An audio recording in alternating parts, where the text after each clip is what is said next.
അസർബൈജാനിലെ രണ്ടാം ദിവസം യാത്ര തുടരുകയാണ്.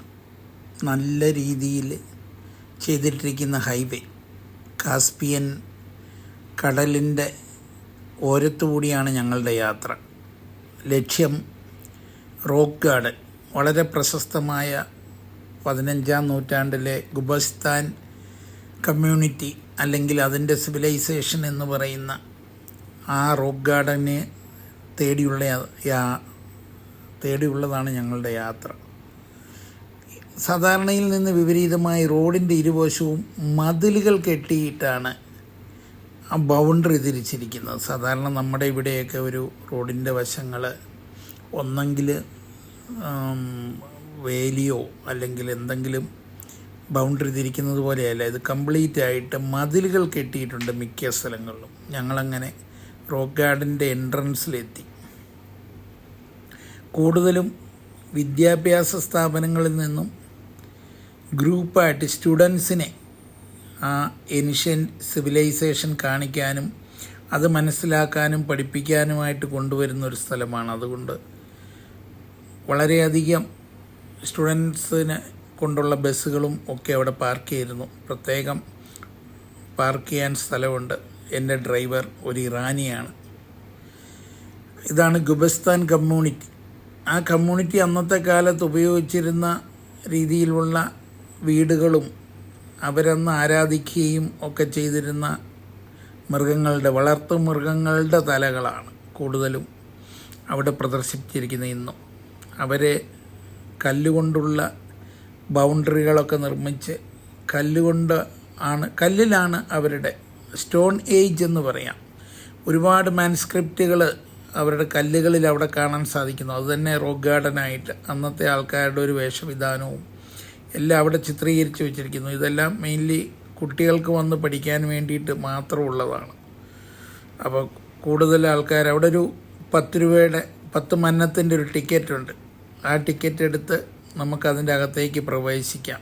അവരുടെ ഒരു മ്യൂസിയമാണ്. ഞങ്ങളത് അവിടെ നിന്നു. ഭയങ്കര തിരക്കും ക്യൂ ആണ്. എല്ലാം കുട്ടികൾ, യങ്സ്റ്റേഴ്സാണ്. അപ്പോൾ ഈ ക്രൗഡിന് അല്പം എനിക്ക് ഫോബിയ ഉള്ളതുകൊണ്ട് കുറച്ച് ഒഴിഞ്ഞാണ് ഞാൻ നിന്നത്. അന്നത്തെ കാലഘട്ടങ്ങളിൽ കല്ലുകളിലുമൊക്കെ കണ്ട ചിത്രങ്ങളും മറ്റും പുനരാവിഷ്കരിച്ചിരിക്കുകയാണ് അവിടെ കൂടുതലും.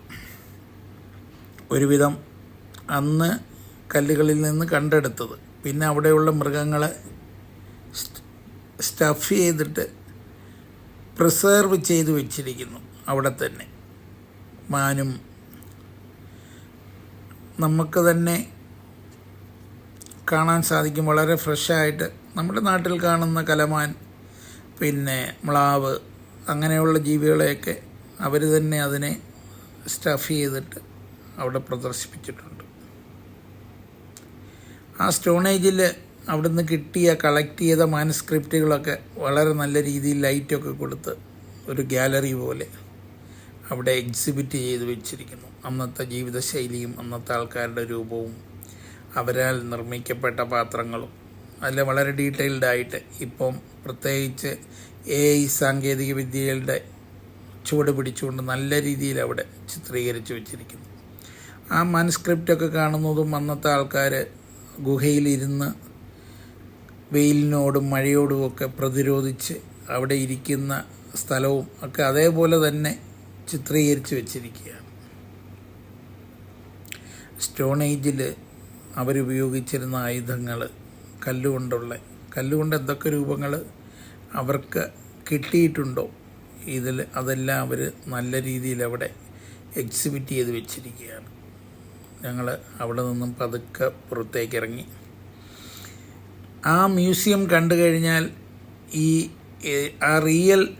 ആ റോക്ക് ഗാർഡൻ നമ്മുടെ യുനെസ്കോയുടെ പൈതൃക പട്ടികയിൽ ഇടം പിടിച്ച സ്ഥലമാണ്. നമ്മുടെ ഇവിടുത്തെ കൊല്ലംകോടൊക്കെ പോലെ ഏൻഷ്യൻ സിവിലൈസേഷൻ്റെ ചുവട് പിടിച്ചുകൊണ്ട് ആ യുനെസ്കോയുടെ പൈതൃക പട്ടികയിൽ ഇടം പിടിച്ച സ്ഥലമാണ്. അങ്ങോട്ടും നമ്മൾക്ക് പോയി വളരെ അടുത്ത് വന്നിട്ട് ആ മലയിൽ കയറി ഈ കല്ലിൽ ഇപ്പോഴും അവശേഷിക്കുന്ന ആ മാൻസ്ക്രിപ്റ്റുകളൊക്കെ കാണാൻ സാധിക്കും. അപ്പോൾ അവിടെയും കുറച്ചൊരു തിരക്കുണ്ട്. വലിയ പാർക്കിംഗ് സൗകര്യമൊക്കെ ഒരുക്കിയിട്ടുണ്ടെങ്കിൽ തന്നെയും നമ്മൾ ചെല്ലുന്ന ഒരു 11:30-12 മണി ആയതിനാൽ ക്ലൈമറ്റ് നല്ല തെളിഞ്ഞ കാലാവസ്ഥയാണെങ്കിലും ചൂട് ഏതാണ്ട് 20 ഡിഗ്രിക്കകത്തേ ഉള്ളൂ. അതുകൊണ്ട് AC ഒന്നും ഇടാതെ തന്നെ പതുക്കെ ഗ്ലാസ് താത്തി വെച്ച് കഴിഞ്ഞാൽ തന്നെ നല്ല രീതിയിൽ നമുക്ക് തണുപ്പും കാലാവസ്ഥ നല്ല ക്ലൈമറ്റാണ്.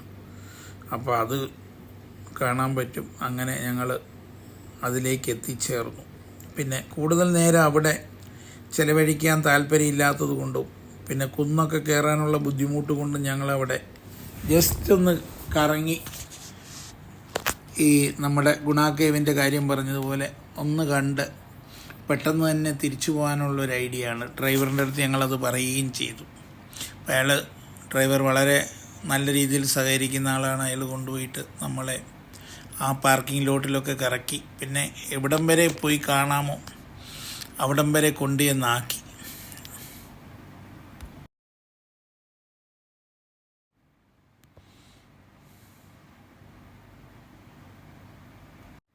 പല രാജ്യങ്ങളിൽ നിന്ന് വന്നവർ പ്രാദേശികമായിട്ട് ഞാൻ നേരത്തെ പറഞ്ഞതുപോലെ സ്റ്റുഡൻസുമായിട്ട് വന്ന ബസ്സുകൾ ഒരു ടൂറിസ്റ്റ് ഡെസ്റ്റിനേഷൻ തന്നെയാണ് ഈ പ്രദേശം. അവിടെ നിന്ന് ഞങ്ങൾ പതുക്കെ ആ മലകളൊക്കെ കണ്ട് അധികം അരമണിക്കൂറേ അവിടെ നിന്നുള്ളൂ. അരമണിക്കൂർ താഴേക്കിറങ്ങി വരുന്ന ആ പ്രദേശവും കടന്ന് ഞങ്ങൾക്കിനി എത്തിച്ചേരാനുള്ളത് 20 കിലോമീറ്റർ ദൂരെയുള്ള നമ്മുടെ മഡ് വോൾക്കാനോ കാണാനാണ്. ഏതാണ്ട് 600-ഓളം മഡ് വോൾക്കാനോ ഉണ്ടെന്നാണ് നമ്മുടെ ഡ്രൈവർ പറഞ്ഞു തന്നത്. ഡ്രൈവർ അയാൾ ഒരു ഗൈഡും കൂടിയാണ്.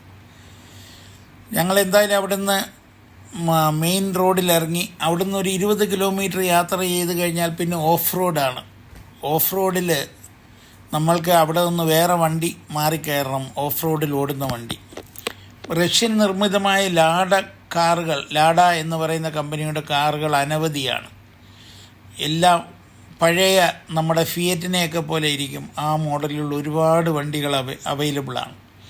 അപ്പോൾ ആ ലാഡ കാറിൽ വേണം നമുക്ക് ഓഫ് റോഡ് യാത്ര ചെയ്യാൻ. ഞങ്ങളേതാണ്ട് ആ ഓഫ് റോഡ് എത്തേണ്ട സ്ഥലം എത്തിയിട്ടുണ്ട്. ഞങ്ങളവിടെ ഇറങ്ങി ഞങ്ങൾ വണ്ടിക്ക് വേണ്ടി വെയിറ്റ് ചെയ്യുകയാണ്. ഒരു വണ്ടി എത്തി, ലാഡ. ഇതാണ് റഷ്യൻ നിർമ്മിതമായ ലാഡ കാർ എന്ന് പറയുന്നത്. അത് കയറി പിന്നെ യാത്രയെല്ലാം ഓഫ് റോഡാണ്. ഓഫ് റോഡ് യാത്രയുടെ പ്രത്യേകത വളരെ സ്പീഡിലാണ് ഇവർ പോകുന്നത്. ഏതാണ്ട് 15-20 കിലോമീറ്റർ ദൂരം ഡെസേർട്ട് പോലെ അല്ലെങ്കിലും റോഡ് ഭയങ്കര കുഴിയും കുണ്ടും ഒക്കെ ഉള്ള റോഡാണ്. ആ റോഡിൽ കൂടി അവർ പോകുമ്പോൾ വളരെയധികം സ്പീഡിൽ ആണ് പോകുന്നത്. നമ്മുടെ ഡ്രൈവർ ഒരലി ആണ്. അയാൾ അസർബൈജാൻകാരനാണ്. അവർക്ക് മാത്രമേ ഇതിന് പെർമിറ്റുള്ളൂ ഇവിടെ പോകാൻ. അങ്ങനെ ഞങ്ങൾ ഏതാണ്ട് 20 മിനിറ്റുകൾ കൊണ്ട് ഈ മഡ് വോൾക്കാനോയുടെ പരിസരത്ത് എത്തിച്ചേർന്നു. ശരിക്കും ഭൂമിയിൽ അത്ഭുതപ്പെടുത്തുന്ന കാഴ്ച. പ്രകൃതി തന്നെ ഒരുക്കി വച്ചിരിക്കുന്ന ഈ ഒരു കാഴ്ച കാണാനാണ് ഞങ്ങൾ ഇത്രയും വന്നത്. ഇത് വന്നു കഴിയുമ്പോഴേ മനസ്സിലാവും ഇതിൻ്റെ ഒരു പ്രത്യേകത. ഭൂമി പിളർന്ന് യഥാർത്ഥത്തിൽ ഭൂമിക്കടിയിലുള്ള നാച്ചുറൽ ഗ്യാസാണ്. പക്ഷേ അത് ഇങ്ങനെ തിളച്ചുകൊണ്ടിരിക്കണം. ആദ്യം നമ്മൾ ഓർത്തത് വളരെ ചൂടാണെന്ന്, പിന്നെയാണെന്ന് അറിയുന്നത് ഇത് മഡാണ്, ഒരു ക്ലേ പോലെയാണ്. പക്ഷേ ഈ ഭൂമിയിലെ ഈ പ്രത്യേകത കാരണം അത് എയർ ഇങ്ങനെ വന്നുകൊണ്ടിരിക്കുകയാണ്. അത് കത്തിച്ചാൽ കത്തുമെന്ന് ചോദിച്ചപ്പോൾ അവർ പറയുന്നു കത്താൻ ബുദ്ധിമുട്ടാണ്. പക്ഷേ ഇവരിത് ഒരു കുപ്പിയിൽ ശേഖരിച്ചു. ഞങ്ങളും അത് കുറച്ചൊരു കുപ്പിയിലെടുത്തു. കാര്യം ഇത് ഫേഷ്യലും ഒക്കെ ചെയ്യാൻ നല്ലതാണെന്ന് പറഞ്ഞതുകൊണ്ട് നമ്മളതൊരു കുപ്പിയിലെടുത്തു. അനവധി ആൾക്കാരാണ് അവിടെ ഇത് കാണാനായിട്ട് വന്നിട്ടുള്ളത്. ഓരോ കുന്നുപോലെ കാണുന്നതെല്ലാം ഈ വോൾക്കാനോയുടെ ഭാഗങ്ങളാണ്. പിന്നെ ഓരോ യാത്രയിലും നമ്മൾ കുറേ ആൾക്കാരെ പരിചയപ്പെടും. യാത്രകളിൽ ഞങ്ങൾക്ക് എപ്പോഴും കിട്ടുന്ന ഏറ്റവും വലിയ സൗഹൃദങ്ങളാണ് പല പല രാജ്യക്കാരെ പരിചയപ്പെടുക, അവരുമായിട്ട് സൗഹൃദം സ്ഥാപിക്കുക. ഇവിടെയും ഞങ്ങൾക്കൊരു റഷ്യൻ കമ്മ്യൂണിറ്റിയെ കിട്ടി. ഞങ്ങളുടെ ഡ്രൈവർ ഈ ഞാൻ നേരത്തെ പറഞ്ഞ ആ മഡ് വോൾക്കാനോയിൽ നിന്ന് മഡ് ശേഖരിക്കുകയാണ്. അത് ശേഖരിച്ചു. അതിനുശേഷം ഞങ്ങൾ ഓരോ വോൾക്കാനോയും പ്രത്യേകം കണ്ടു നടന്നു. ഇങ്ങനെ ലാവ പോലെ ഒലിച്ച് ഒരു ഭൂമി ഒരു ഭാഗം അങ്ങനെ പിളരുകയും അവിടുന്ന് ലാവ പോലെ ഒലിച്ചു വരികയും കുറേ സമയം കഴിയുമ്പോൾ അത് നല്ല വൃത്താകൃതിയിലാകുകയും അത് ഒലിച്ചൊലിച്ചൊലിച്ച് ഉണങ്ങി അതെല്ലാം കുന്നുപോലെ രൂപപ്പെടുകയാണ്. ഈ കാണുന്നതെല്ലാം ഇതേപോലെ രൂപപ്പെട്ടു വന്നതാണ്. കുറേ അധികമുണ്ട്. അതുകൊണ്ട് വളരെ തിരക്കൊന്നുമില്ലാതെ നമുക്ക് ഓരോന്നും പോയി വിശദമായിട്ട് കാണാനും അത് മനസ്സിലാക്കാനും ഒക്കെ സാധിച്ചു. ഞാൻ നേരത്തെ പറഞ്ഞതുപോലെ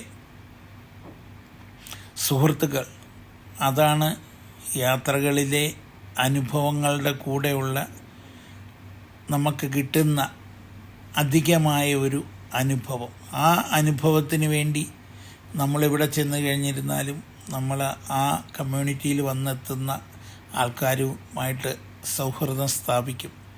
ഇവിടെ ഞങ്ങൾക്ക് കിട്ടിയതൊരു റഷ്യൻ ഫാമിലിയാണ്. അവരുമായിട്ട് നമ്മൾ ഫോട്ടോകളെടുത്തു. ഇപ്പോഴ് തിരികെ എത്തിയിട്ടും അവർക്ക് നമ്മൾ എടുത്ത വീഡിയോയും ഫോട്ടോസും ഒക്കെ അയച്ചു കൊടുത്തു. അങ്ങനെ ആ സൗഹൃദം നിലനിർത്തിക്കൊണ്ടു പോകുന്നു. വീണ്ടും യാത്രയുടെ ഭാഗങ്ങൾ അവസാനിച്ചിട്ടില്ല. ഇവിടെ നമ്മുടെ ഈ മഡ് വോൾക്കാനോയിൽ ക്യാമറ പിടിച്ച് നിന്ന് കഴിഞ്ഞാൽ നമുക്കിത് ഓഫാക്കാനേ തോന്നില്ല. കാര്യം അത്രയധികം പ്രകൃതി നൽകുന്ന ഒരു അത്ഭുതം, പ്രകൃതിയിൽ നിന്ന് ഉണ്ടായ ഒരു അത്ഭുതം, അത് നമുക്ക് കാണാനും അതിനെക്കുറിച്ച് കൂടുതൽ മനസ്സിലാക്കാനും സാധിക്കുന്നത് ഇതുകൊണ്ടൊക്കെയാണ്. ഞങ്ങളങ്ങനെ ആ സൗഹൃദവുമായി അവിടെ നിന്ന് പിരിഞ്ഞു.